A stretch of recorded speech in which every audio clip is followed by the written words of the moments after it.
Bom, Nação Celeste, é isso aí. Notícia bombástica, notícia urgente, de última hora pra vocês. Kaique vendido pro Como da Itália.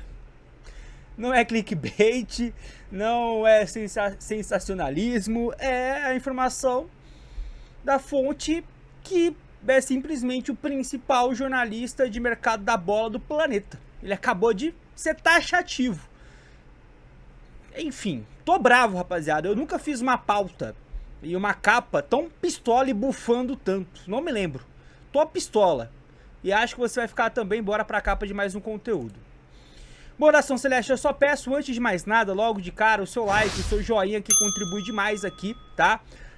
Pros nossos conteúdos. A meta é de 500 likes. É dia de estreia do Cruzeiro aí no Campeonato Brasileiro. Eu conto com a sua ajuda. Hype o nosso vídeo. Quero saber muito também sua opinião sobre cada assunto, principalmente a central desse vídeo, né?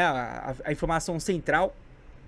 Compartilha se possível, tá? Também esse vídeo nos grupos aí de WhatsApp, Facebook, Telegram, enfim, manda pra geral. Vamos lá, nação. Primeira coisa que eu quero abordar então, né? Hoje, quinta-feira, o Cruzeiro estreia no Campeonato Brasileiro. Jogo no Rio de Janeiro. Partida contra o Botafogo às 21 horas e 30 minutos no estádio Newton Santos. Eu já disse aqui, tá? Volto a repetir. Transmissão exclusiva. Prime Video. Ah, eu quero assistir no Premiere. Não dá. Ah, eu quero assistir no Sport TV. Não dá. Cazé, não dá. É Prime Video, tá? Então, fique ligadinho aí pra você não se estressar aí a partir das 9h30. E temos um desdobramento que acaba sendo bom, na minha opinião, pra todo mundo, tá? A respeito do próximo jogo do Cruzeiro após o de hoje, que é contra o Betim, lembra? Que seria com torcida única? Não será mais.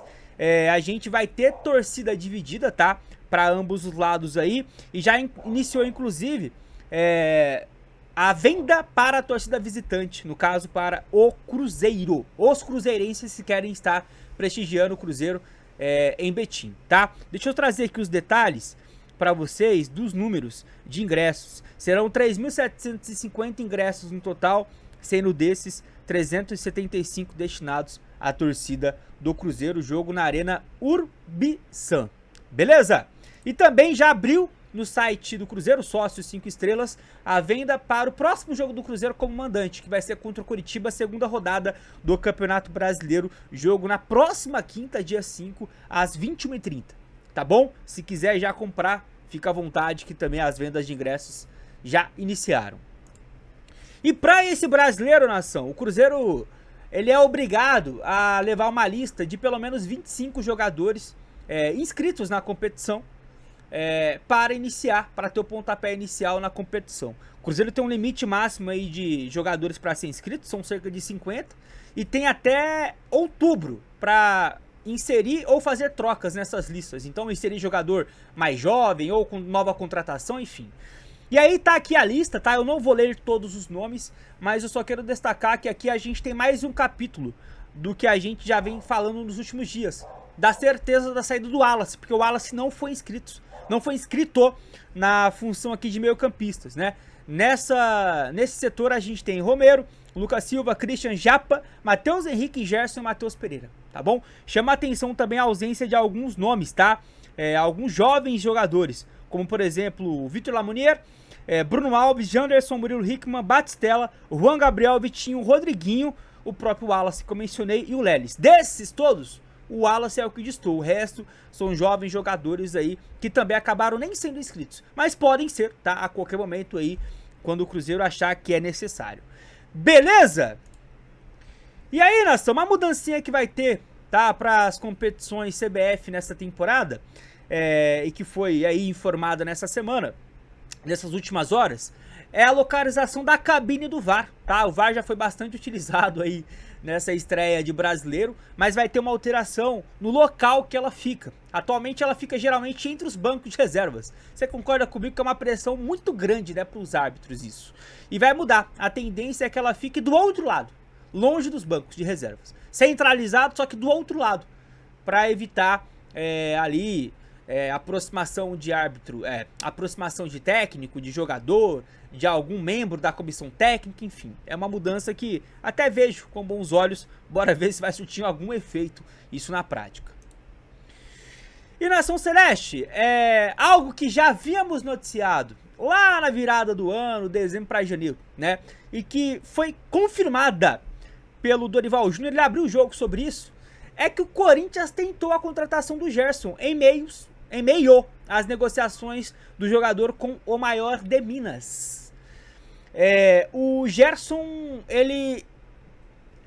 o staff do Gerson, vamos colocar assim, esteve ali trocando aquela ideiazinha com o Corinthians. Eu te falo até o time.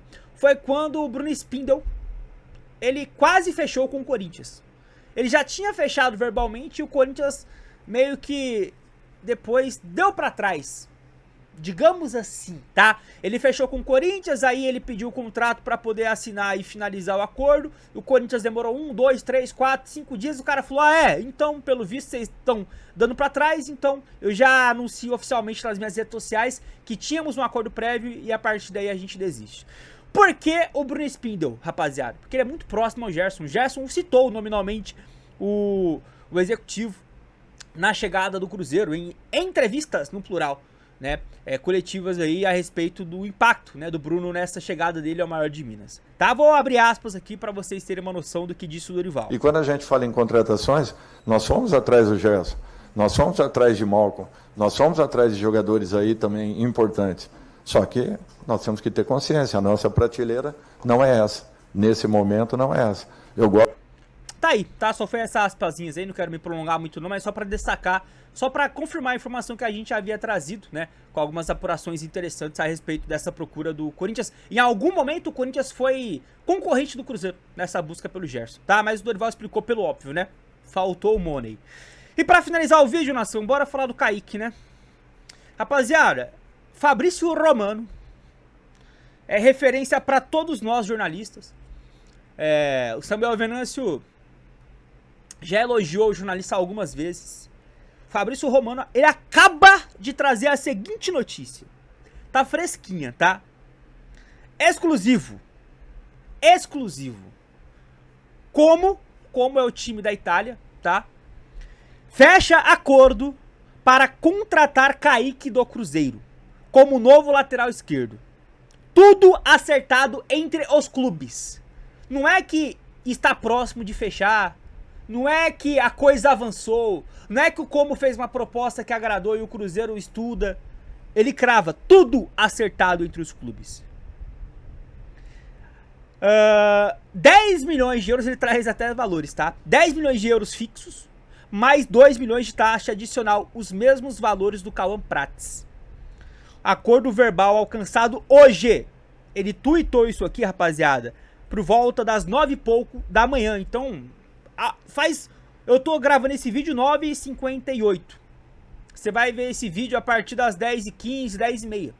Então acabou de trazer essa informação. Acordo verbal alcançado hoje com etapas formais a seguir. Eu vou falar o quê? O que eu vou falar dessa notícia aqui, rapaziada? O Cruzeiro está doando o Kaique pro Como. Quando o Cruzeiro, rapaziada, aceita a proposta do Borussia, mesmo sem saber da informação de que o staff e o jogador deu a entender que após o fim do contrato ele não renovaria com o Cruzeiro porque ele queria ir para a Europa, ou seja, colocou o Cruzeiro contra a parede sem colocar. O Samuel Venâncio falou sobre isso ontem, né? Não, eu apurei aqui que essa informação de que o staff colocou o Cruzeiro contra a parede, ela não procede. O staff só disse que depois do fim do contrato, a tendência era não renovar. Porra, Samuel Venâncio, se isso não é colocar o Cruzeiro contra a parede, o que é, meu filho? Se o Cruzeiro não vendesse agora, o cara ia sair de graça no final de 2027, poxa. E não é um cara de 32 anos, tem 17, vai fazer 18 em agosto, ia sair com 19 anos e meio. É um ativo. Ou você ganha 76 milhões de reais agora, ou você perde ele de graça no final do ano que vem. Um reserva. É claro que o Cruzeiro tinha que vender, porque ficou acuado. E por esse motivo, e mais o motivo de ser um reserva e ser um jogador de 17 anos, que apesar do potencial a gente já cansou de ver no mundo da bola, que vários jogadores com potencial que você fala, mano, não tem como esse cara dar errado, dá errado. Aí na dúvida, chega uma proposta dessa, você passa pra frente. Então eu consigo entender. Eu consigo me esforçar pra entender a saída do a venda do Cauã Prats. Eu consigo. A do Kaique eu não consigo. Vocês vão me perdoar. A do Kaique não é uma proposta irrecusável. E a própria apuração do Samuel Venâncio dizia que o Kaique não queria sair, até porque a proposta que chegou é de um clube insignificante. O que torna o Como significante é que ele está na Série A Team. Série A Team era na minha época, né? Na Série A italiana. Que ele está numa liga importante. Mas o clube não é importante. O clube não é a primeira prateleira dos italianos. Não é a Juventus, não é o Milan, não é a Inter. Não é o Napoli que tá brigando aí nos últimos 3, 4 anos bem. Não é nem outras equipes mais tradicionais como Roma, Lazio. É a porcaria do Como, com todo respeito ao Como. Time ricaço, tá? Muito bem estruturado. Chegou na Série A pra ficar. Até por isso, e aí vai de encontro ao que o Samuel Venâncio apurou, o Kaique, tipo assim, pô, eu entrei pro Como e ficar no Cruzeiro, eu prefiro ficar no Cruzeiro. O Samuel falou que o Kaique não ia forçar a saída. O Samuel disse que o Kaique vê, e o seu staff também, uma chance maior de ir pra seleção estando no Cruzeiro do que ir pra lá. Agora, se chegasse uma outra proposta, por outros valores, ou de uma equipe mais significante, aí a gente começa a se colocar no lugar do jogador e fazer mais sentido ali uma saída. Então assim, rapaziada, daqui a pouco vai começar o programa lá do Samuel Venâncio. Todo mundo vai ter que ir pra lá, metralhar os comentários e perguntar, meu filho, vai apurar isso aí, porque o Fabrício Romano cravou. A referência de jornalismo, pra mim, pro Samuel, pra todo mundo, cravou. Acordo fechado por 10 milhões de euros mais 2 de taxas adicionais. 12 milhões de euros. Cruzeiro vai ficar sem lateral, é isso? Ah, mas o Kaique só vai no meio do ano, assim como o Cauã Prats. Vai ter que reformular a posição inteira. De uma vez só. Não é inteligente isso, gente. Isso não é planejamento. Tu vender um até entendo. Aí o cara vai sair em agosto, aí você consegue se planejar pra trazer um cara que nem é pra ser titular, vai brigar por posição. Aí você tem de repente ali, ó, 5, 6 meses pra alçar o Willian da base de titular, entre os profissionais, ver como é que ele treina, ver se ele consegue se adaptar, ver se ele consegue ser o novo Cauã Prats, o reserva imediato com potencial, quando entra não sente jogo. Cauã Prats, pra quem não se lembra, é o mesmo que anulou Arias na despedida dele pelo Fluminense. Só isso. Em pleno Maracanã. Então, rapaziada, é isso. Eu dei um desabafinho aqui, não concordo com a venda por esses valores. Kaique não poderia sair por menos de 15 milhões, mais bônus. Não podia mesmo. E só saísse também se de repente o Cauã ficasse. Cauã já, com acordo fechado com o Borussia, não era pra pensar em se vender o Kaique. E por esses valores, cara. Bizarro. Mas sei lá, opina. Às vezes você discorda completamente de mim. Tá tudo certo. Eu acho um absurdo. Comenta, deixa o like, hype o vídeo. A qualquer momento voltamos com mais conteúdos. Até a próxima. Tamo junto.